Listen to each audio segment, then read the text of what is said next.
Pour ne rien manquer, abonnez-vous maintenant. Sud Radio Berkov dans tous ses états, le fait du jour. Elle se lave les mains, elle s'en lave les mains. Elle est en train de chanter avec sa voix suave l'hymne européen. Elle, c'est évidemment Ursula von der Leyen. Vous voyez, on l'a en sonore. Et eh bien, là, la donne risque de changer par rapport à tout ce qu'on sait. On en a parlé ici à l'émission sur Sud Radio à plusieurs reprises. La donne est en train de changer. Grâce ou à cause, ça dépend du point de vue auquel on se place, grâce à Frédéric Baldan, qui est lobbyiste européen, lobbyiste belge, qui s'occupe des affaires sino-européennes, et maître Diane Prota, avocate, que nous avons déjà reçue. Eh bien, pour la première fois, et on en a parlé un peu partout, en tout cas dans la presse du monde entier, Ursula von der Leyen est accusée, il y a une plainte au pénal, je dis bien au pénal, qui est déposée. Alors, d'abord, expliquons bien la différence entre ce qui se passe maintenant avec cette plainte au pénal, qu'est-ce qu'elle change et en quoi la donne change. Alors, si vous voulez, ici, c'est un modèle spécial de plainte en Belgique, ce qu'on appelle la plainte à constitution de partie civile dans les mains d'un juge d'instruction. C'est en Belgique, c'est la loi belge. En Belgique. Donc, on a trois possibilités pour déposer les plaintes, la plainte ordinaire, la constitution de personnes lésées et la constitution de partie civile. Donc, en réalité, c'est une demande d'ouverture d'instruction indépendante à charge et à décharge, qui est confiée directement à un juge d'instruction. Et théoriquement, il y a une quasi-obligation, en fait, pour l'autorité judiciaire d'instruire le dossier. Donc c'est une différence avec un parquet qui va peut-être s'autosaisir, peut-être pas. Ici, il y a un acte de procédure qui va pousser la justice à agir. Ils sont obligés de suivre, de toute façon. Normalement, c'est le cas, oui. Alors, qu'est-ce que change, Diane Prota, qu'est-ce que change le pénal? C'est-à-dire, plainte au pénal, ça veut dire quoi par rapport à diverses plaintes au civil? On l'a su, enfin, tout le monde demandait le contenu, et on a demandé l'audition d'Ursula dans le Parlement européen, qui ne s'est jamais présentée. Eh bien, justement, c'est parce que toutes les demandes qui ont été faites, je dirais, entre guillemets, amiablement. Par exemple, celle de la médiatrice européenne qui a demandé à la Commission de transmettre les SMS. Elle s'est vue opposer un refus. Ensuite, la Cour européenne des comptes a rendu un rapport disant que de ne pas transmettre ces SMS à la médiatrice européenne était un cas de mauvaise administration et qu'elle invitait la Commission à rendre public ces SMS. Et ce qui est amusant, c'est que dans ce rapport de la Cour des comptes, en introduction, on peut lire « La Commission se félicite du rapport et va y donner suite ». Donc on aurait pu croire qu'en lisant, puisqu'elle s'en félicitait, ils allaient enfin, à la demande de la Cour européenne des comptes, donner les SMS de Madame que Madame von der Leyen a échangé avec Monsieur Bourla, puisque tout le monde a compris que peut-être cet échange de SMS, qui n'aurait pas dû avoir lieu, en tout cas dans ces formes-là, pourrait contenir un pacte de corruption, éventuellement, qui pourrait expliquer certaines clauses exorbitantes. Mais on voudrait savoir, absolument. C'est ça. On devrait pouvoir juger sur pièce, parce que ces SMS sont reconnus, puisqu'ils sont partie de la négociation qu'elle ait agi avec mandat ou sans mandat, légitimement, non légitimement. Et rappelons le budget, 71 milliards de dollars en tout. Là, c'était 40 milliards. En réalité, ces SMS sont devenus de facto des documents administratifs au sens du droit administratif, et les droits fondamentaux qui sont repris dans la charte de l'Union européenne ou dans les constitutions de certains pays européens nous confèrent le droit d'accéder à ces documents administratifs. Et donc en réalité, en Belgique, on a un droit un peu particulier, c'est-à-dire que un dépositaire de l'autorité publique, par exemple, qui va de manière arbitraire porter atteinte à un droit garanti par la Constitution, est passible d'une peine de prison. Donc c'est l'article 151 du Code pénal. Mais en quoi Ursula von der Leyen est dépositaire de l'autorité publique? Ah bah c'est simple, quand même. C'est la Commission européenne. C'est la Commission européenne, un pays européen lui a quand même confié une partie de pouvoir. Et donc en réalité, à ce moment-là, la rétention d'informations, on peut imaginer deux scénarios. Il y a celui du New York Times, par exemple, qui est de dire, voilà, elle détient des SMS, on en veut la copie. Et dans ce scénario-là, si elle y fait obstacle à la délivrance, de manière arbitraire, c'est une infraction pénale.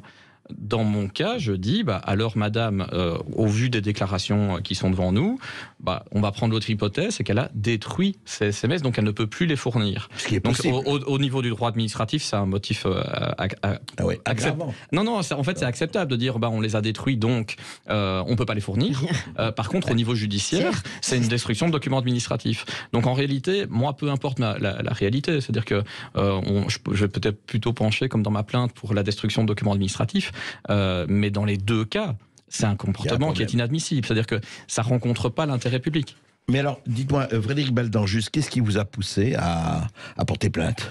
Bon, écoutez, j'ai suivi la commission Covid, qui rassemble beaucoup de députés européens de différentes mouvances et de différents pays.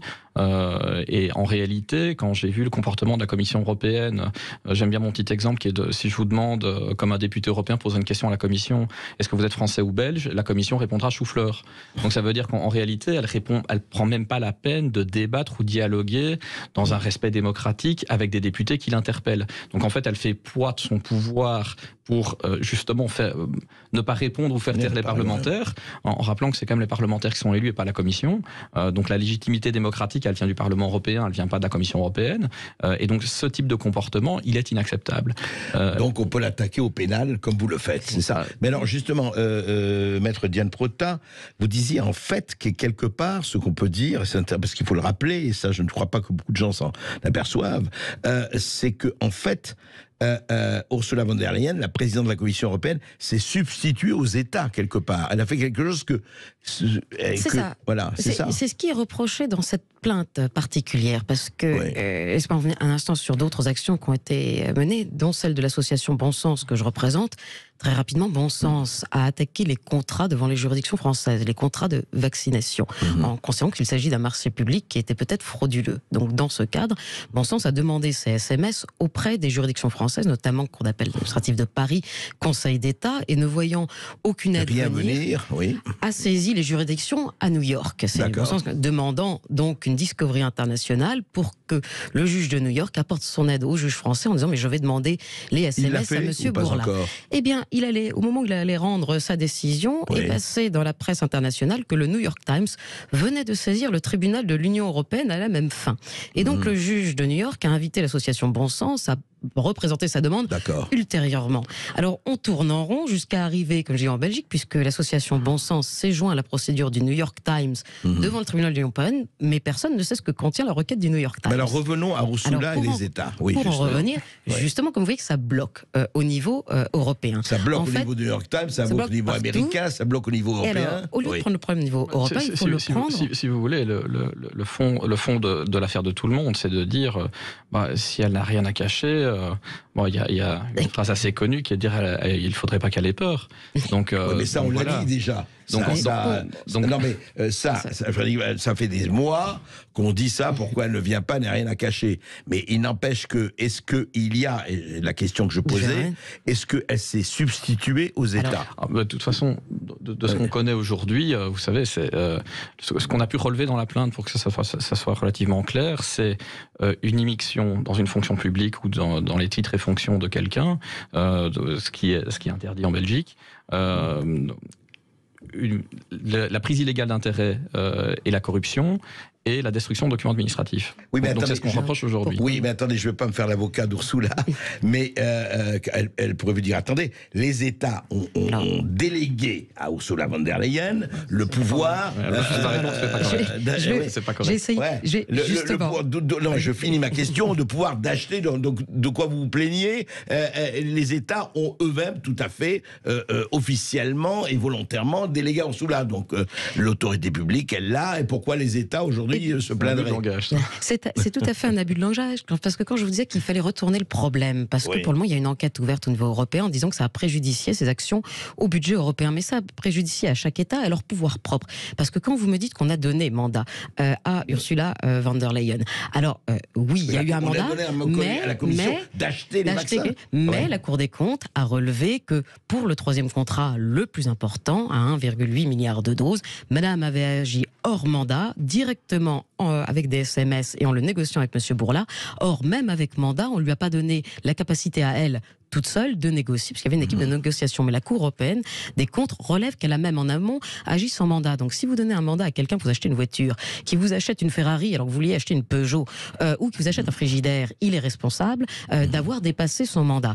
Or, à partir du moment où ce mandat est dépassé, qui aurait dû agir, en réalité, ce sont les gouvernements. Parce que dans les traités, la Commission européenne a certains pouvoirs, ceux relatifs à la santé sont des compétences d'appui, donc les États sont aidés simplement, et pour que Madame von der Leyen puisse acheter ces vaccins, il a fallu lui donner un mandat spécial c'était 40 en urgence. Milliards, le troisième contrat, d'ailleurs. C'est ça.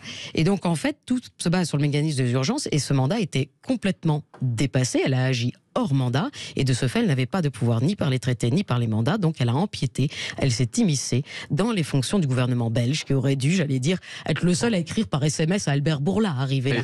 C'est d'autant plus troublant que ils n'ont pas l'air de se cacher de leurs relations privées. Donc, moi, je dirais que quand bien même elle aurait été officiellement mandatée, si vous êtes en charge, par exemple, de l'organisation d'un marché public, même si on n'a pas pris la forme ici, si vous commencez pendant la sélection des candidats à avoir des échanges privés avec l'un des candidats et peut-être lui donner d'informations autres que celles que vous donnez aux autres, et qu'au final on se rend compte que votre ami proche finit par avoir 80% du marché, ça pose quand même question, et en plus c'est un conflit d'intérêts majeur qui vous négociez avec un de vos proches, vous devriez vous déporter. Comment a réagi le gouvernement belge pour le moment? Je pense qu'il a réagi, aucune réaction de personne pour le moment. Aucun gouvernement n'a réagi. Je les crois un peu sidérés par cette plainte d'avoir renversé la table. Quand est-ce que vous avez déposé la plainte? Alors le 5 le jour de son départ en Chine.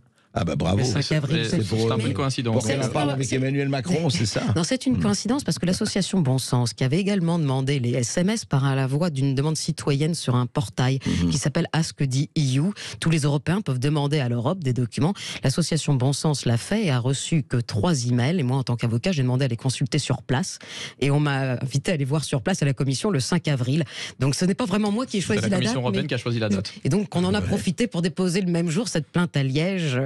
Donc, quels sont alors très concrètement, quelles sont les possibilités réelles? Alors, on ne sait pas, effectivement, on ne peut pas savoir si les SMS existent ou pas, on le saura peut-être un jour. Écoutez, je crois que le juge d'instruction va trancher la question, c'est-dire qu'à partir du moment où il ouvre une instruction judiciaire... Il doit l'ouvrir. Normalement, il doit l'ouvrir. Ils font une discussion de compétences juridictionnelles, mais voilà, ça sera tranché. C'est intéressant. Et donc, en réalité, c'est assez simple, c'est que... Montrez-moi. Ah oui, non, c'est juste pour... En France, Ça, c'est pour la Belgique. Attestation de dépôt de plainte avec constitution. Voilà. Oui, nous, Frédéric Freunot, je le lis parce que juge d'instruction au tribunal de première instance de Liège, division de Liège, attestant que c'est constitué ce 5 avril 2023, donc il y a 10 jours. Partie civile en mes mains, monsieur Frédéric Baldan, du chef d'usurpation de fonctions et de titres, destruction de documents publics, de prise illégale d'intérêt, il faut lui dire que illégal, ça s'écrit à eux, et de corruption contre madame Ursula von der Leyen, présidente de la Commission européenne. Non, mais c'est très clair. Donc ça, c'est le juge d'instruction. Donc si vous voulez, moi, j'avais une question. Enfin, j'ai reçu une question, par exemple, qui était quelle est la différence avec la demande du New York Times? C'est que ici, on parle d'un juge d'instruction qui ne va pas demander à madame von der Leyen de fournir ses SMS. Il va saisir les SMS. Et s'il n'existe plus, elle devra expliquer pourquoi il n'existe plus. C'est-à-dire qu'en fait, il a le pouvoir de saisir. Tout à fait, il va faire une perquisition, il va demander, je veux perquisitionner le téléphone, où est-il? Et donc à ce moment-là, on arrête de jouer. Et c'est heureusement que le droit est organisé de cette manière. Vous avez trouvé la porte d'entrée.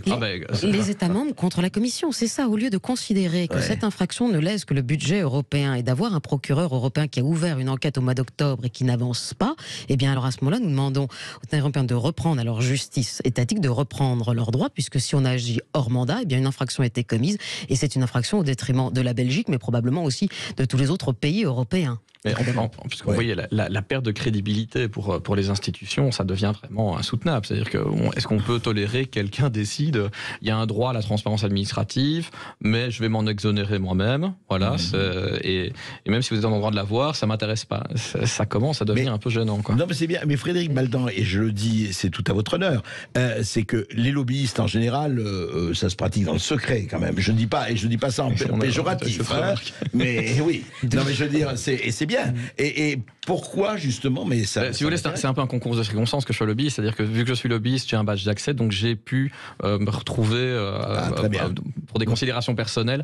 Au départ, c'était une conférence d'aviation safety où j'ai vu les syndicats de pilotes et d'hôtesses qui essayaient de se plaindre auprès de la Commission européenne, et la Commission européenne qui essayait de les invisibiliser. Donc c'était déjà assez désagréable, mais en réalité, c'est pas réellement complètement mon domaine d'activité, donc c'est pas vraiment en lien avec mon travail. Des entreprises sino-européennes. Donc en réalité, à partir de là, quand j'ai vu quand même les conférences qui organisées par Virginie Joron ou par Christine Anderson et les autres, qui sont tous ensemble, en réalité, on voit quand même que le comportement de la Commission européenne est manifestement choquant. Et là, on découvre en live, si vous voulez vraiment, je crois, un des éléments déclencheurs, c'était quand même l'audition de Janine Small qui explique fièrement devant les députés que, en en fait, au final, les gouvernements ont dit à tout le monde recevez notre produit, l'injection vaccinale, parce que ça va bloquer les contaminations d'un à l'autre, la transmission.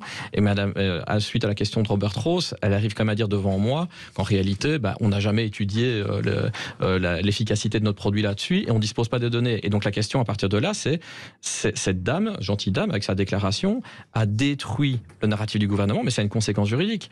C'est que tant qu'on pouvait penser que c'était vrai, c'est une atteinte légitime et proportionnée éventuellement aux droits fondamentaux. À partir du moment où on nous explique qu'il n'y a pas aucun fondement, et que c'est une affirmation péremptoire, et on voit même à la fin que c'est faux, ça veut dire que l'atteinte des gouvernements, elle est arbitraire. Et arbitraire, à ce moment-là, en Belgique, ça devient une infraction pénale.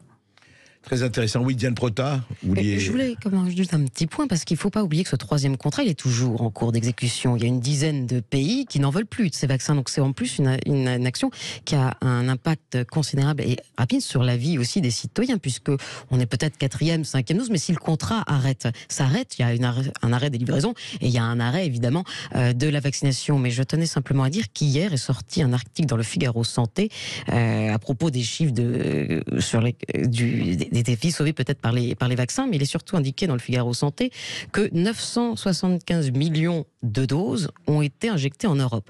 Un peu moins d'1 milliard. Mais comme vous l'avez compris, Madame Ursula von der Leyen en a commandé plusieurs milliards. Sûr, donc la question se pose évidemment tout de suite de savoir pourquoi vous achetez des quantités astronomiques d'un produit. Ça, c'est une évidence pour chaque pays. En tout cas, c'est une question qu'on peut se poser. Et puis, franchement, ayez un peu une pensée triste pour ces fabricants qui vont devoir perdre des milliards de doses. C'était un produit fait pour le bien de l'humanité qui aurait pu être partagé dans les brevets. Ça s'appelle les injections du cœur et pas les restos du cœur. Vous savez, ce qu'on finit par voir aussi, c'est ce qui est très choquant à mon sens, c'est que les contrats, ils d'abord sont abusivement censurés, mais en plus, ils sont lésionnaires de l'intérêt général. Donc moi, à la limite que M. Bourla ou les autres essayent de prendre des positions dominantes, essayent de rencontrer leurs intérêts financiers, c'est le jeu. A priori, ils ont le droit, dans le respect de la légalité, donc ça on verra bien. Mais en réalité, c'est Mme von der Leyen et les autres qui doivent garantir l'intérêt public. Mais dernière chose quand même, ce qui me frappe, et je pense que ça vous frappe aussi, c'est quand même l'atonie des gouvernements. Excusez-moi, qu'est-ce qu'ils font les États, quoi? Quand je vous écoute, je me dis, mais alors les États, ceux qui nous représentent un peu partout, ils font quoi? C'est-à-dire, c'est bien dans ce que vous avez fait. Vous savez, d'un autre côté aussi, il y a un niveau de complexité dans la compréhension de ce qui s'est passé qui est assez élevé. Ça veut dire que c'est pour ça aussi que vous finissez avec quelqu'un comme moi qui, en fait, comprend ce milieu et qui comprend comment fonctionnent les institutions. Et donc, c'est une plus grande facilité de compréhension. Bien sûr, mais le commun des mortels, en fait, ne comprend pas comment ça fonctionne, ne suit pas d'ailleurs le travail des députés. Mais les gouvernants, je ne parle pas du commun des mortels, je parle de ceux qui sont censés leur représenter. Vous les surestimez peut-être au niveau de la compréhension des affaires européennes. C'est terrible. Terrible. Non, mais juste un mot. Il y a une question de séparation des pouvoirs. C'est ça. Vous me demandez quelle est la réaction. On a bien vu que la justice, quand même, a été très aisante, mais dans tous les États européens, quand certains types de mesures ont été imposées et où il y avait à redire sur leur proportionnalité. Aujourd'hui, cette plainte, c'est aussi de dire la démocratie, c'est comme on dit, pas simplement le droit de voter, c'est la séparation des pouvoires. C'est de rétablir une certaine indépendance avec la justice et l'état de droit. Alors, à votre avis, juste très concrètement, les prochaines étapes, c'est quoi? C'est juste le juge d'instruction qui ouvrira son instruction judiciaire et nous aurons la capacité à ce moment-là de réclamer des devoirs d'enquête éventuels. Donc ça veut dire que s'il manque de créativité, on va peut-être l'alimenter en créativité. C'est-à-dire qu'il y a toute une série de gens qui ont sûrement des choses à dire, comme je pense à une fonctionnaire de la Commission européenne qui nous a expliqué dans une vidéo très gentiment que en fait les traités européens, elle s'en foutait, que ses copains juristes du même département lui avaient dit qu'elle pouvait pas faire ce qu'elle faisait, mais que c'est pas grave, elle s'en fout. C'est d'ailleurs pour ça que les jeunes dans son équipe l'aime bien. Et donc, à mon avis, elle a mal compris les traités européens, parce que justement, le rôle de la Commission européenne, ça veut dire l'institution où elle travaille, c'est précisément de faire respecter les traités européens. Et là, je suis quand même particulièrement choqué de voir que la Commission européenne n'a pas pris le soin de sanctionner le fonctionnaire. C'est-à-dire que la Commission a très bien pu dire... Le fonctionnaire vous l'a dit publiquement. En vidéo, donc c'est enregistré, il n'y a pas de problème. C'est pour ça que je rigolais un peu avec Diane en disant, mais vous savez, si le juge demande à l'auditionner sur le plan judiciaire, le policier qui fera son audition sera obligé de lui dire, madame, vous êtes libre de ne pas vous accuser vous-même. Je ne sais pas comment elle va faire. Elle va dire chou-fleur. Ouais, peut-être chou-fleur, voilà, c'est peut-être ce qu'elle va faire. Ça va devenir une tradition. Mais donc, si vous voulez, par accumulation, cette situation devient grotesque. Ça veut dire qu'avec les aveux des uns et des autres, on voit que l'intérêt public n'a vraiment pas primé. C'est-à-dire que c'est vraiment, personne n'a défendu l'intérêt public. Quoi. En tout cas, écoutez, on va suivre votre démarche, Frédéric Ballin, avec Maître Diane Prota. Et puis, écoutez, je crois que c'est ça. Hein. Ça s'appelle la plume dans la plaie, comme disait un certain grand journaliste, Albert Londres. Merci. Merci à vous. Sud Radio Berkov dans tous ses états. Les perles du jour.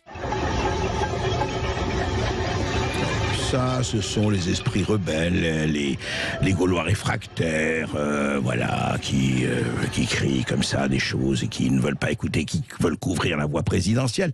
Eh bien, nous, écoutez, nous avons écouté. Alors, on va pas refaire toute l'allocution, bien sûr, mais on va écouter quelques extraits, les extraits les plus flagrants qui donnent le cap, parce qu'ils donnent le cap. Vraiment, il y a quelque chose de nouveau. Écoutez.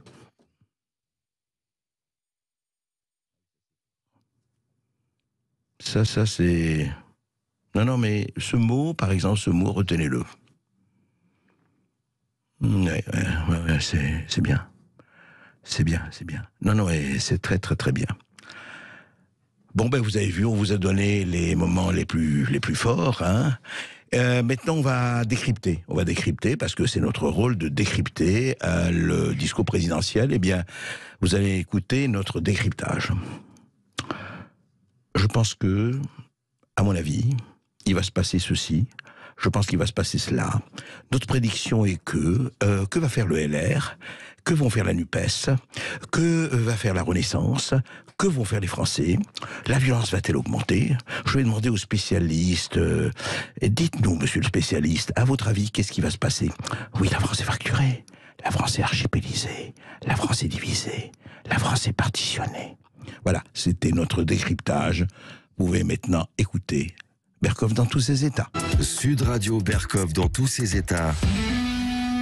Le face-à-face. Le face-à-face d'André Berkov avec Thierry Marignac, écrivain, journaliste et traducteur français pour son livre « La guerre avant la guerre », édité chez Confident, qui revient sur la situation ukrainienne. Bonjour Thierry Marignac. Bonjour, c'est avec grand plaisir que je suis là.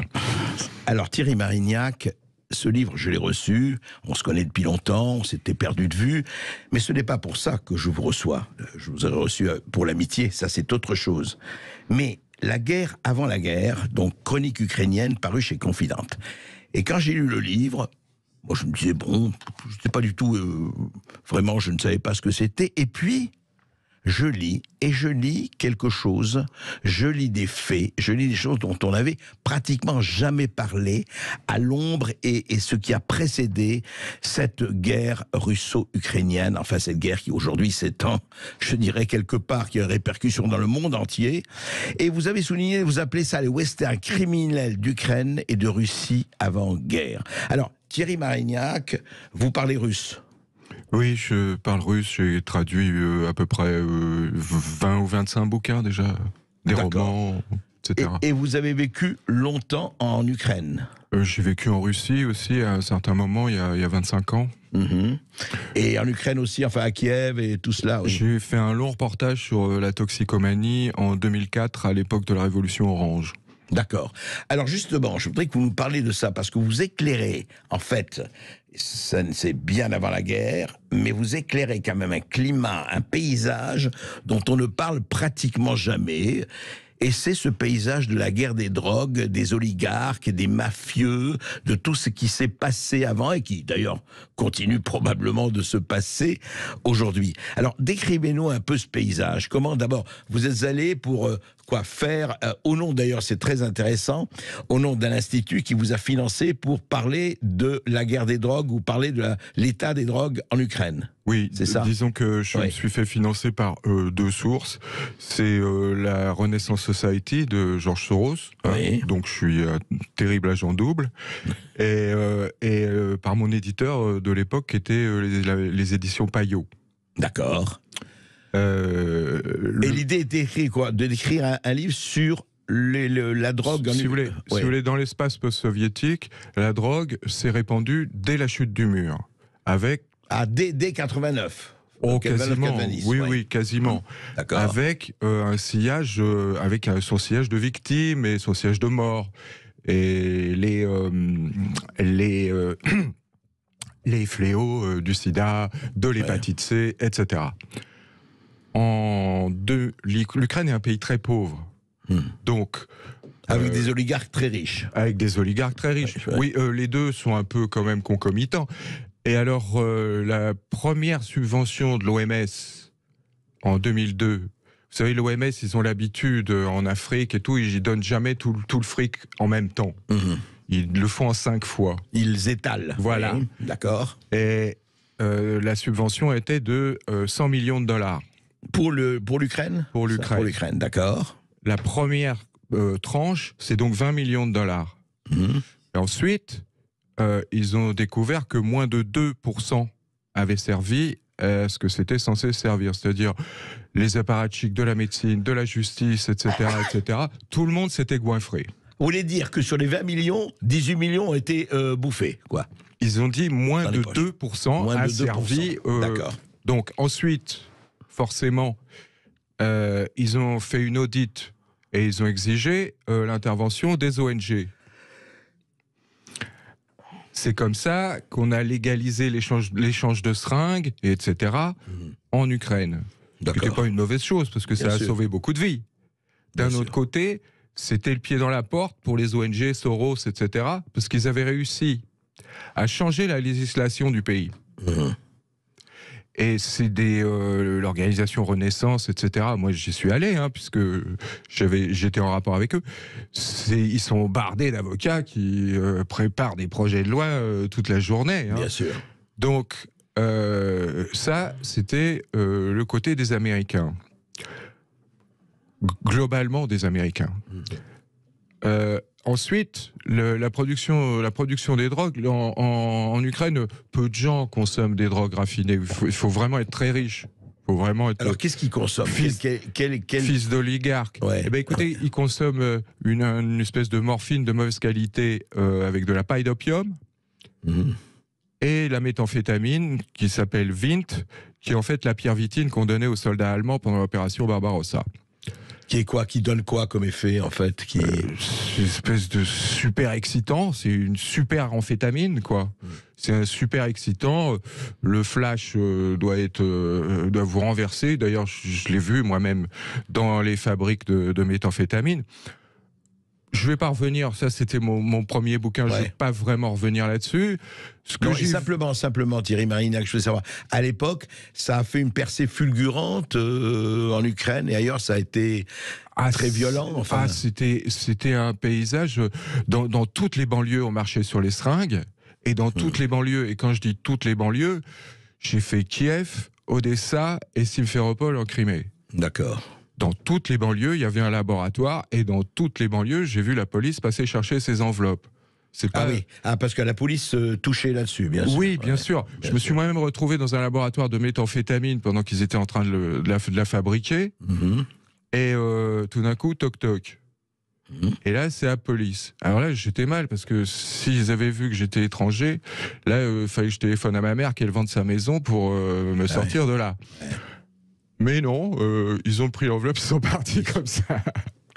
Et alors, donc vous parlez de ça, ce livre que vous avez écrit, c'était en 2004, bien sûr. Il est sorti en 2006, mais je l'ai écrit en 2004, oui. Alors, qu'est-ce qui s'est passé depuis, dans ce côté, et justement, ce que je voulais dire, en quoi votre connaissance, effectivement, de la Russie, de l'Ukraine, éclaire un peu ce que nous vivons depuis un an, depuis, évidemment, l'invasion de l'Ukraine par les Russes? Si vous voulez, il faut avoir... D'abord, je déplore vraiment l'incompétence généralisée sur ces problèmes-là, qui viennent en grande partie du fait que les gens n'ont pas d'accès direct à ces cultures et à ces langues. Ce que je trouve très étonnant dans des organes de presse modernes, mais c'est comme ça. Ce qui s'est passé, c'est que la révolution de Orange. Qui avait porté... 2004, je crois, c'est ça. 2004, oui. 2004. Qui avait porté Loukachenko. Youshenko, pardon. Loukachenko, oui. C'est biélorusse. C'est biélorusse. Ça a permis de retirer le pouvoir au clan de l'Est. Quasiment depuis l'indépendance, le pouvoir était aux mains des clans de l'Est, les clans de la pègre, bien sûr. Ouais. Yanukovych en était un représentant, c'était lui-même un ancien repris de justice, etc. Les clans de l'Est étaient les plus puissants, les mieux armés. Vous parlez des clans des mafieux. Enfin, oui, bien sûr. Mafieux, oui. Et quand je dis mafieux et oligarques, c'est la même chose. Ouais. Hein, C'est la même chose. C'est la même chose. Le célèbre truand Liev Bilounov, qui est réfugié en France, qui a réussi à faire libérer les otages français en Tchétchénie il y a une trentaine d'années, il a dit un jour au Ritz, derrière chaque oligarque, il y a un mec comme moi. D'accord. On va en parler tout de suite, et c'est absolument passionnant parce que ça donne un autre éclairage aussi de ce qui se passe. On en parle tout de suite après cette petite pause. Et vous avez la parole pour interpeller Thierry Marignac pour son livre La guerre avant la guerre, édité chez Confidence. 0826 300 300 pour participer à l'émission. À tout de suite sur Sud Radio. Les Français parlent au français. Je n'aime pas la blanquette de veau. Je n'aime pas la blanquette de veau. Sud Radio Berkov dans tous ses états. Et je ne suis pas le seul, Thierry Marignac a écrit un livre que je vous conseille vraiment, que je vous recommande, aux éditions Confidentes, avec un K, s'il vous plaît, parce que la confiance avec un K, ça se mérite. Et la guerre avant la guerre. Alors, Thierry Marignac, quand même, vous allez loin, est-ce que vous dites carrément que ce qui se passe depuis le 24 février, et même avant, bien sûr, alors il n'y a pas que ça, mais vous dites que quelque part, le conflit russe-Ukraine-War, le conflit russo-ukrainien, c'est une guerre des gangs qui a dégénéré. En partie, parce que... En partie, bien sûr. En partie, évidemment, il y a d'autres aspects, il y a les aspects idéologiques, mais il ne faut jamais trop se fier aux aspects idéologiques en Ukraine. Alors expliquez-nous, oui. Je vous disais, Yanukovych, c'était l'homme des clans de l'Est. D'accord. Les clans de l'Est étaient plutôt tenus par la Russie et la pègre russe elle-même. D'accord. On disait que c'était... la pègre russophile, quoi. Enfin, oui. Parlant russe, disons, russophone. Oui, pardon. mais même la pègre russe assez loin à Moscou, quoi. Ah oui, d'accord. Donc, on disait par exemple que dans un certain nombre d'assassinats de règlements de compte, quoi, qui a eu lieu dans les années 90, on disait c'est la pègre russe qui veut mettre la main sur la privatisation.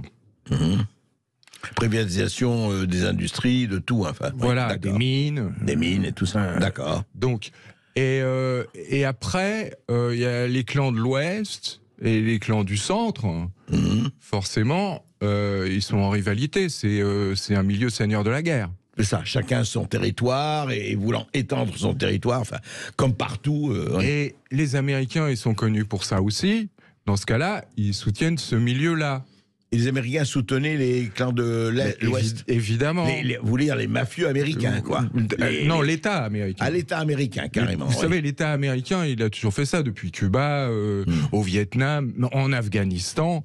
Donc là, ils ont fait exactement la même chose. Alors, Ouest, Centre et Est, donc les gangs, enfin voilà. Et alors, qu'est-ce qui se passe avec Yushchenko? Alors, avec Yushchenko, c'est Kiev et l'Ouest qui prennent le pouvoir tout d'un coup. Quand j'ai quitté Kiev à la fin mars 2005, Kiev avait envoyé 1000 hommes des forces spéciales dans le Donbass. 1000 hommes. 1000. Ah, d'accord. Ensuite, vous vous souvenez de la princesse orange Yulia Tymoshenko? Yulia Tymoshenko, oui, de la Révolution orange. Donc, elle est très liée au milieu, elle aussi. Et elle a un petit problème avec Yushchenko. Il y a un moment, il y a un problème de concurrence sur le loyer du gaz. Tous les conflits en Ukraine de cette époque-là entre oligarques, c'est le loyer du gaz. Elle se rallie à Yanukovych. Fait changement à 180 degrés. Yanukovych revient au pouvoir. Et là, tout d'un coup, il sent, impossible à abattre. Il se sent immortel. Donc le racket redouble. Sur toute la population. Moi, il y a des gens qui m'ont raconté que dans des coins paumés des Carpates, un mec qui tenait une épicerie, tout d'un coup, il y a 2 fonctionnaires qui viennent, qui lui réclament $20 000. Il n'a jamais fait ça dans l'année. Donc, ferment de mécontentement populaire. D'accord. Normal. Bien sûr. Mais ça, c'est dans la première page du manuel des services secrets. C'est que s'il n'y a pas de ferment de mécontentement populaire, il n'y a aucune raison. Il n'y a pas de marge de manœuvre. On ne peut pas l'inventer. Et là, évidemment, et dans l'organisation, etc., dans le financement des organisations, on sait que mon camarade Mark Ames a trouvé les papiers comptables de l'organisation Svoboda, où il y avait 400 000 $ du département d'État qui s'était joint à un milliardaire de la Silicon Valley, Pierre Oyemar. Vous voyez, ça rappelle un peu... Est-ce qu'on est sûr de ça ou c'est pas des rumeurs? Il a retrouvé les papiers comptables, je précise. Oui, parce que faut essayer de rester au fait. Oui, moi je n'ai pas de parti pris, je n'ai pas de message. Je raconte juste ce que je connais. Alors, ce qui se passe, renversement de situation. Timoshenko rejoint Yanukovych. Il est réélu. Oui. Là, il se sent intouchable. Il raquette tout le monde. Et là, il y a la révolution du Maïdan. La révolution du Maïdan, elle est 2014. 2014. La révolution du Maïdan est violente. Pourquoi ? Parce que contrairement à 2004, il ne s'agit pas de départager 2 candidats rivaux aux élections, mais de renverser un président en exercice. D'accord. Ensuite, arrive au pouvoir Poroshenko. Poroshenko qui a un nom dans la pègre. Qui est connu, oui. Il a un surnom, Parachom. Parachom. Ça veut dire ? C'est du Poroshenko, ça peut aussi vouloir dire la poudre. La poudre. Oui. Bon, pour aller vite, quand j'arrive au début 2015 à Kiev, pour une mission commerciale, il y a deux de mes contacts, de proches amis, de milieux tout à fait différents, qui était un ex-trafiquant de devises, qui était devenu travailleur social chez les narcotiques anonymes, et l'autre, c'est un ex-colonel de l'armée ukrainienne. Oui, rien à voir. Oui, rien à voir. Deux domaines différents. Ils me disent tous les deux, si il n'y avait pas la guerre à l'Est, les têtes de nos dirigeants seraient sur des pics. Sans doute parce que je suis français, Robespierre, etc. Ouais. Et en marchant, après, un peu plus tard, dans Kiev, parce que mon ami Volodia, celui des narcotiques anonymes, m'avait invité à bouffer chez lui, on va prendre le métro, et une grosse station de métro, et puis il me dit, tu vois ces bâtiments-là qui ont surgi du sol, les confiseries Rosen, c'est depuis 1 an qu'elles sont là. À toutes les stations de métro importantes de Kiev, il y a ces confiseries qui ont jailli du sol sans aucun permis de construire, évidemment. Le patron, c'était Poroshenko, le président. Et on savait qu'il s'était enrichi de 17 millions de $ dans l'année. Donc là, on voyait un peu comment il s'était enrichi. Par la suite, pour continuer, après, je vais à une réunion des responsables de l'armement avec des associations patriotiques ukrainiennes. Oui. C'était juste après la première guerre du Donbass. Ils étaient piqués au vif, c'est le moins qu'on puisse dire, les patriotes. Et là, il y a une tribune d'apparatchiks, ethniquement ukrainiens, ethniquement russes, se partageaient à peu près à moitié, de types en cravate, qui sont très mal à l'aise. Parce que les patriotes, on est à 2 doigts du lynchage. Du lynchage, ouais. Par le public, qui est là. Pourquoi ? Parce qu'ils veulent savoir pourquoi ils ont continué à vendre les tanks et les mitrailleuses en Afrique plutôt que de les donner à l'armée ukrainienne. C'est pour ça que à présent... Parce qu'ils continuaient à vendre... Absolument. Et tous les apparatchiks répétaient sans arrêt, avaient très peur, et répétaient sans arrêt le mot transparence. Nous sommes transparents, nous serons transparents, nous étions transparents. C'est pour ça que maintenant, quand on me dit que ça détourne les armes à fond les manettes... Alors qu'on en voit par millions, par milliers. Alors qu'on les envoie et qu'on les revoit sur le Darknet, d'ailleurs. Je dis non, c'est pas uniquement de la propagande russe. Parce que quand on compare les 2 informations, ce que j'ai vu en 2015... Et je vous dis, encore une fois, c'était les patriotes ukrainiens qui étaient le plus virulents contre ces gens-là. Ils ont l'impression que ces oligarques mafieux les avaient trahis en revendant au marché noir les armes qui auraient dû servir. Complètement. Ouais. Et de plus, quelques jours avant, on avait arrêté des généraux qui revendaient les rations de guerre américaines sur Internet. Ah, carrément. Voyons. C'est bien.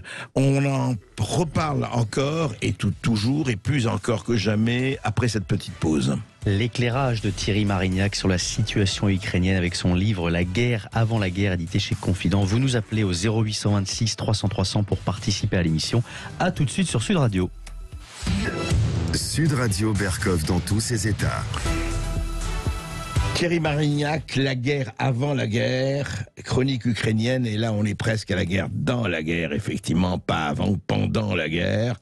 Alors, donc on parlait de la révolution Maïdan 2014-2015, et pendant ce temps-là, et après, la drogue, enfin la prégnance de la drogue commençait après l'effondrement de l'URSS, toujours présente, toujours aussi forte? Oui, il y a aucune raison que ça s'arrête. Ouais. En plus, c'est toléré par la police qui gagne de l'argent avec ça. Y compris dans, vous savez, il y a cette image un peu Sparte du Donbass qui serait éveillé et qui lutterait pour la vertu avec l'espèce d'idéologie orthodoxe, etc. de la Russie et de ses alliés. Mais les gens des organisations de réduction des risques à Kiev, ils me racontaient qu'ils continuaient à aller au Donbass pour donner des seringues, des préservatifs et faire le travail de réduction des risques, comme avant, et que les sentinelles des républiques séparatistes les laissaient passer. Oui, parce que vous voulez dire, mais ça doit être terrible, dites-moi, parce que le peuple qui n'a rien demandé, qui est quand même quelque part victime, peut-être complice, mais surtout victime, enfin, je veux dire, tout ça se passe parce que follow the money, et voilà, on continue, pendant les affaires continuent, quoi, pendant la guerre. Absolument, mais vous savez, pour la faire rapide, oui. Je suis donc à Kiev, au début 2015.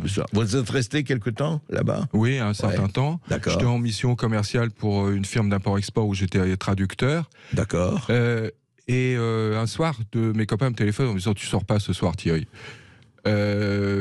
Parce que Kolomoïski, l'oligarque, celui qui a été le créateur de Zelensky, absolument, ensuite, qui a été dans sa télévision, la télévision de Kolomoïski, c'est Zelensky qui était l'un des animateurs vedettes. Voilà, et puis après il a été le bailleur de fonds et le soutien de sa campagne aussi, c'est pas négligeable. Il avait pris la plus grosse boîte de pipeline d'Ukraine, avec 40 volontaires des bataillons, parce que Kolomoïski entretenait le bataillon Azov, le bataillon Dniepr 1 et le bataillon Dniepr 2 pour plusieurs millions de dollars par mois, avec 40, en disant « je déjoue une opération de diversion russe ». Il n'y avait pas plus de diversion russe que de beurre en branche, c'est juste que Poroshenko lui avait nommé un directeur qui ne lui plaisait pas, qui n'était pas un homme à lui. D'accord. Donc... Il sort du bâtiment, il insulte tous les journalistes, y compris le journaliste de Radio Liberté. Et là, je me suis dit, fait une erreur. Il a les yeux plus grands que le ventre. Parce que Radio Liberté, c'est le Freedom Radio américain. C'est le département d'État. Bien sûr. Et alors Et alors, tout le monde se dit, tout le monde a peur d'affrontements en ville, etc., d'un affrontement entre cet oligarque gouverneur de Dnipropetrovsk, qui est presque aussi puissant que le président et le président, mais Kolomoïski, 2 jours après, est convoqué à l'ambassade américaine, et il ressort doux comme un agneau. D'accord. Il dit « je démissionne, j'ai compris qu'il y avait un conflit d'intérêts entre mes activités d'homme d'affaires, etc. Et mon poste de gouverneur de Dnipropetrovsk. » Et il disparaît de la vie publique pendant un bon moment. Il subit une séquence d'humiliation publique par Poroshenko à la télévision, et une séquence d'humiliation publique par les journalistes qui l'a insulté, qui lui demandent des excuses à la télévision, il disparaît. Et puis 4 ans plus tard, il reparaît avec l'actuel président de l'Ukraine dont tout le monde connaît le nom. Donc 2019. 2019. C'est ça, 2019. Oui. Donc on peut se dire, il a un peu pris sa revanche là. C'est clair. Il est toujours mais je ne sais pas s'il est toujours en cours, Kolomoïski. Je rappelle aussi que Kolomoïski était le patron de la société Burisma qui employait Hunter Biden, à l'époque fils du vice-président Joe Biden. Oui, le vice-président de Barack Obama. D'ailleurs, il a pris des documents sur tout le monde, et sur Zelensky, et sur le fils Biden. Mais il faut voir qu'il y a sans doute là aussi une espèce de chantage, de rapport de force, parce que il a certainement des documents sur Hunter Biden, mais il est poursuivi dans le Delaware, qui est l'État offshore, de Joe Biden, des États-Unis, oui. pour blanchiment d'argent en bande organisée. Alors, qu'est-ce qui se passe justement? Et ça, c'est un aspect. Il y en a beaucoup d'autres que j'essaye d'éclairer dans mon livre, parce qu'il y a d'autres acteurs. Bien sûr. Il y a tous les... Non mais, excusez-moi, avant de faire l'inventaire des acteurs, Thierry Marignac, vous dire, aujourd'hui, encore une fois, il est hors de question, et vous ne le faites pas du tout, d'expliquer ce qui se passe aujourd'hui par la drogue et par les trafiquants et les narcotrafiquants et les oligarques. Mais aujourd'hui, ça, encore une fois, pendant la guerre, le business continue. Est-ce que ça pèse toujours, à votre avis, à l'heure où nous parlons, dans le processus de ce qui peut se passer entre, effectivement, les belligérants? Quel est l'état d'Ukraine et tout ça, voilà. Bah écoutez, très certainement, je vois pas pourquoi ça aurait changé. Vous savez, on disait beaucoup, personne ne peut conquérir l'Afghanistan. Sur la corruption en Ukraine, tout le monde s'est cassé les dents. C'est du même niveau. Oui, l'Afghanistan, dont je rappelle que les talibans sont le plus grand trafiquant de pavots. Oui. Toujours encore. Hein. Bon, oui, ça, bien sûr. C'est vieux, mais enfin bon. Et donc, vous disiez juste un mot, vous dites aujourd'hui qu'au fond, pourquoi, à votre avis, vous en avez un peu parlé au début, je ne sais pas si c'est seulement une question de compétence, pourquoi vous êtes l'un des premiers, en tout cas l'un des rares, à parler de cet aspect-là? Pourquoi on n'en parle pas? Parce que je suppose que, comme vous, beaucoup de gens sont allés là, ont pu le constater. Écoutez, toutes les informations que je donne, il n'y a pas besoin d'être James Bond, hein, c'est très poreux, Kiev. Ouais. Tout le monde sait à Kiev que les frères Klitschko ont commencé comme porte-flingue du plus gros truand de la ville, par exemple. Hein. Vous disiez de qui? Les frères Klitschko. Les frères Klitschko, ah oui. Champion du monde de boxe poids lourd, et maintenant à la tête de la mairie de Kiev. Ouais, d'accord. Et récemment, dans la dernière purge sur la corruption, c'est la responsable de l'administration fiscale de la mairie de Kiev qui a été limogée. N'est-ce pas? Donc corruption à tous les étages. Est-ce que ça a changé? Si vous voulez, je vous parlais tout à l'heure de généraux qui revendaient les rations de guerre sur Internet. Le blogueur, le directeur de l'Institut d'études des conséquences de la guerre, Kirill Molchanenko, qu'on peut voir, mais il faut parler russe et c'est sur une chaîne israélienne, vous voyez. Il faut chercher un peu. Oui, bien sûr. Il faut chercher. Et il ne faut pas se braquer sur une politisation, une idéologisation quelconque. Il faut vraiment faire son travail. C'est plus le cas. Et alors, ce directeur, vous disiez, oui. Il disait que le boîte de 10 œufs qui coûtait 70 grivnia dans les supermarchés de Kiev a été surfacturé à l'armée 170 sur le front. 10 œufs, vous parlez des œufs. Des œufs. Oui, des œufs de poule. Oui. 170 et 170. Ouais. Donc il faisait 2 fois la culbute, quoi. Oui, le marché noir. Et alors on limoge l'adjoint du ministre de la Défense, et le ministre de la Défense, évidemment, est au courant de rien. Donc soit il est bête, soit il est incompétent, soit il ment, soit il est... c'est un tableau assez quand même hallucinant que vous décrivez, et ce que vous dites en fait, Thierry Marignac, vous dites aux gens, allez chercher, prenez le temps de chercher, apprenez le russe pour ceux qui veulent se spécialiser là-bas. Écoutez, moi je suis très étonné, parce que la plupart des gens qui s'occupent de ces questions, que je vois depuis 1 an, en étant complètement éberlués, ils n'ont d'accès à ces mondes-là qu'à travers l'anglais. C'est pas du tout la même chose. Moi, j'étais à Kiev quand je faisais mon enquête sur la toxicomanie. J'ai vu une Hollandaise débarquer et faire une enquête sur la toxicomanie pour le compte des journaux intérieurs de l'ONG. Elle a rien compris. Elle est passée à côté de tout. Oui, parce qu'elle ne parlait que anglais, quoi. Parce qu'elle parlait que anglais. Il y avait une fille des narcotiques anonymes qui était maquée avec un Américain qui lui traduisait comme ça à la va-vite. Elle n'était pas si douée que ça. Il y avait la moitié qui passait complètement au travers, au point que à certains moments, je suis même intervenu. Donc, et ça, si vous voulez, c'est ce que dénonçait John le Carré dans son dernier roman, la politisation de l'information. Vous dites que l'information est idéologisée, politisée, en fonction du camp auquel on appartient. Absolument. Et on dit au chef ce qu'il a envie d'entendre. On ne cherche plus la réalité. Comme j'ai travaillé pour l'intelligence économique sur l'Ukraine, j'étais obligé de donner le tableau le plus probable de la réalité, sinon ils auraient arrêté de me payer, mes clients. Bien sûr. Et ça, c'est une vraie école d'objectivité. Et quand j'ai entendu récemment tous ces discours comme quoi l'objectivité, ça n'existe pas, ça m'a scandalisé. Je me suis dit, en plus, il justifie.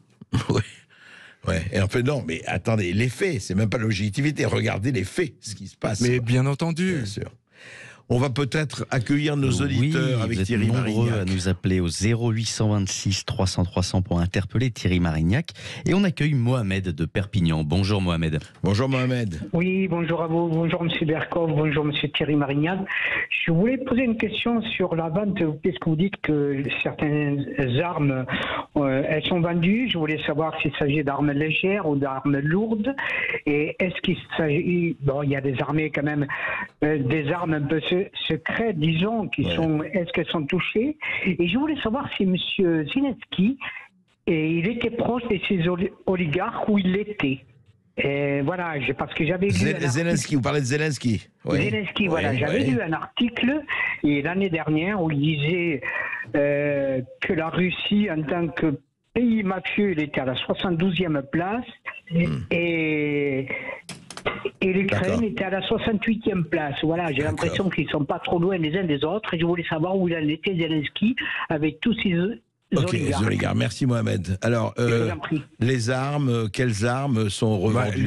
Les armes, c'est pas très facile c'est pas très facile de trafiquer un patriote ou la grosse artillerie. Les armes, c'est les armes légères et moyennes, quoi.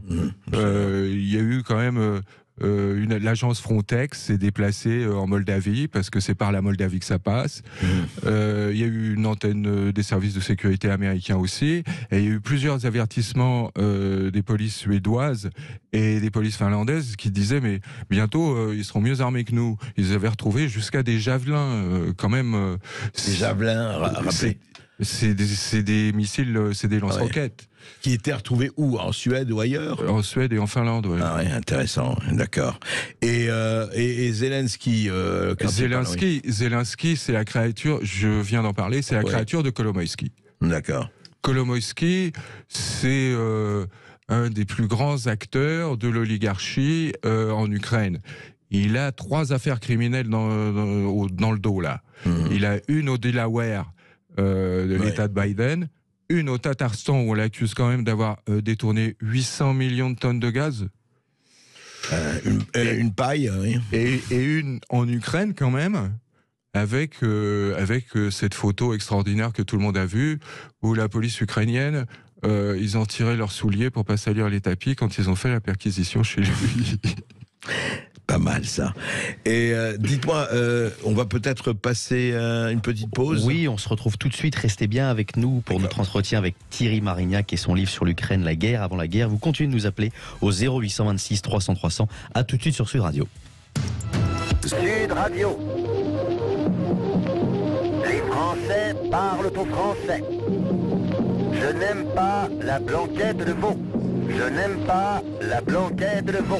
Sud Radio Berkov dans tous ses états. Si c'était pas la réalité, on se dirait c'est un thriller policier à la John le Carré, justement, Thierry Marignac, La guerre avant la guerre, aux éditions Confidente, chronique ukrainienne, mais pas seulement, justement, chronique ukrainienne, parce que dans votre livre, alors ça c'est marrant, parce que je me disais, bon, ben on est sur l'Ukraine, la Russie, les pays baltes, etc.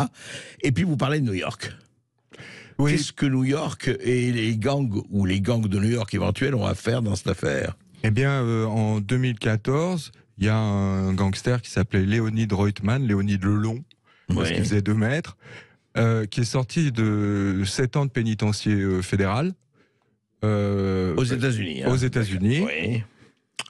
Parce que on l'accusait de tentative de meurtre de 2 autres de ses anciens complices en réalité, qui étaient députés à la Rada ukrainienne.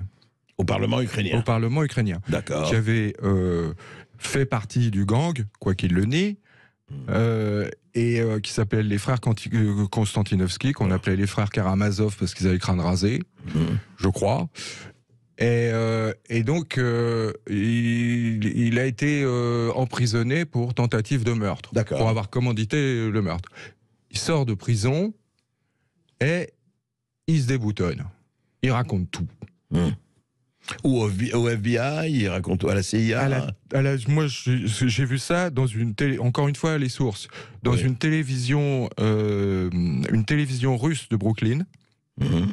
Ah oui, une télévision russe à Brooklyn. Une télévision russe de Brooklyn, oui, parce que dans le quartier. À Brighton Beach, ils écoutent des radios et des télévisions de langue russe. De langue russe, oui, absolument. Donc le mec raconte tout. Et donc il raconte le paysage du racket, etc., à New York, en particulier dans la communauté russe, mais pas seulement, parce que la pègre russo-ukrainienne, et là c'était exactement la même chose, il ne faisait pas de différence. La preuve, il y en a qui échouent à la Rada et d'autres qui sont retournés au Donbass. C'est pour ça que je vous dis que dans la guerre du Donbass, il y a des fois des membres de la même bande qui sont en train de se tirer dessus. Oui, il y a cet aspect-là. Donc, il faut savoir que... Donc il y a des liens entre les russophones de New York et... Mais Léonide Lelon lui-même était un type d'Odessa, donc en Ukraine. D'accord. Et alors, en fait, ce qui est intéressant, et puis c'est souvent le cas dans toutes les histoires avec la pègre russe, c'est que l'argent venait pas spécialement du racket, de la drogue, etc. Bon, ils sont pas contre, ils le font aussi. Mais ils sont beaucoup plus ambitieux que ça. Et donc, on a un personnage très connu, un grand voyou russe, qui a toutes les connexions avec les ports dans la mer Noire, y compris à Odessa, y compris avec les Ukrainiens, qui se déplace à un moment pour aller à Brighton Beach. Très rapidement, il se marie avec une Russe, il a une carte verte, etc. Donc, mais en fait, c'est une des têtes d'un gang redoutable de Moscou qui s'appelle Solntsevski, c'est-à-dire qui est dans le sud-ouest de Moscou, parce que Soln, ça veut dire le soleil, donc c'est là où le soleil se lève. Et il a une mission. Il va trouver la famille Genovese, une des 5 familles de la mafia new-yorkaise. New-yorkaise, oui. Et pas la moindre. Et il leur dit, si vous faites sortir le pétrole de Port Elizabeth, qui est le port de New York, on s'arrange. Je vous donne une commission. Les ports de New York sont sous le contrôle de la mafia jusqu'à maintenant. C'est exactement pareil que sur les quais. Ah oui, ça n'a pas changé. Depuis les films de Marlon Brando. Ils les ont purgés 1000 fois et puis ils sont toujours revenus. Donc, c'est cette combine-là qui commence. Et pour la pègre russo-ukrainienne de Brighton Beach, c'est l'accumulation du capital. Dans le sens le plus marxiste du terme. Absolument. Et pour la famille Genovese, ça rapportait $200 millions par an. Pas mal. Ouais. Alors qu'ils prenaient quelques cents sur chaque gallon d'essence. Et c'était fait de telle manière qu'ils sortaient le carburant du port. Qui devait aller où, ce carburant? Il allait où? Jusque dans les stations-service, mais il était revendu à des sociétés fantômes qui s'appelaient Daisies, les pâquerettes. Les pâquerettes, ouais. Et ces sociétés, elles payaient pas les taxes, et donc elles s'évaporaient, et le bureau of Alcohol, Tobacco and Firearms trouvait rien. Et ça perdure encore, ça? Non, ça s'est arrêté quand ils ont pris Yaponchik, ce Ivankov, le grand voyou de Solntsevski. Ils l'ont pas pris pour ça d'ailleurs, ils l'ont pris parce qu'il rackettait des hommes d'affaires russes de Wall Street. Mais c'était pour ça qu'ils le voulaient. Et à ce sujet-là, il y a une histoire qui fait vraiment film noir, quoi. C'est que ce Yaponchi qui avait quand même peur de rien, il avait fait les goulags, etc. avant, il s'était embrouillé avec les gangs noirs et face à face dans la cour. Les gangs noirs. Les gangs noirs de prisonniers. Ah oui, d'accord, à New York, oui. Au pénitencier. Oui. Et les Noirs, ils savent pas qui c'est, ils s'en foutent, etc. Ils veulent le planter, quoi. Mais tous les tueurs de la Cosa Nostra sont derrière lui au moment où il sort dans la cour. Ah ouais. Et donc, on parlemente. Tout ça. Et donc, après, on voit ces deux membres de ce gang, les frères Konstantinovski, qui sont des jumeaux, qui reviennent en Ukraine. Ils ont une formule de 555 millions de dollars. Pas mal. Mais il y a des histoires. Attends, juste Thierry, parce qu'on a une auditrice. Oui, on a Caroline de Sète. Bonjour Caroline. Oui, bonjour Caroline. Bonjour. On vous écoute, Caroline. Oui, je sais qu'on est en fin d'émission, donc je vais être rapide. Dites-moi. J'aimerais des renseignements, j'aimerais savoir s'il est au courant. Il y a eu un avion l'année dernière qui s'est écrasé en Grèce. C'était un avion ukrainien qui était, je pense, piloté par des Serbes, qui était rempli d'armes. Justement, des armes qui avaient été données par l'Union européenne, probablement, ou les Américains. Pour l'Ukraine, oui. Oui, il se dirigeait vers le Pakistan, je crois, d'ailleurs. Alors, Thierry Marignac, ça vous dit quelque chose? J'en ai vaguement entendu parler. J'ai aucune révélation à faire sur cette question-là, mais que ça se dirige vers le Pakistan, ça m'étonne pas du tout, parce que je vais reparler de cet oligarque que j'avais interviewé, qui était un magnat de la presse, qui s'appelait Vadim Rabinovitch, et il était président de l'Union des Juifs, pro-UE, pro-OTAN. Il avait fait un trafic d'armes en liaison avec la pègre russe vers les talibans. C'était pas 3 Kalachnikov, c'était des tanks qu'il leur vendait. Et ça passait aussi par le Pakistan. Ouais. En tout cas, c'est trafic à tous les étages. Et franchement, moi, c'est pour ça que je dis, lisez ce livre.